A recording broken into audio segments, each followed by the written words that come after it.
अन्थाइ बिखाजों बिजिरनाय बुब्लियाव हारिनि अलखद सम गारामा गब्राजासे गाबब्लाबो गोदोना बुगाजासे गाबब्लाबो मेगन बुफबजासे गाबब्लाबो रावबो खेरखेराया हारसिङैखौ बेखायनो आंनो लोगो नांगौ अख्रां गोमसारजासे बयबो मुलुग दरबारखौ खोनाहैनो अन्थाइ बिखाखौ आवलिनो सोरगिदिं सानहोदों गोसोम जोमै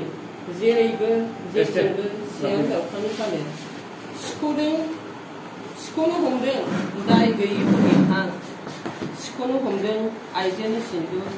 दिनैबो जाबावबाय मावरिया गोबां गथ'साफोर जोनोम जागोदानाबो रैखा मोनाखिसै मा बिजिरनाय बेलाय सोर होखो बिसोरनो बिदि मोन्थायखौ एनकाउन्टार सानफ्रोमबो खौरां बिजोङाव मेगननि सेराव समा गुदियाव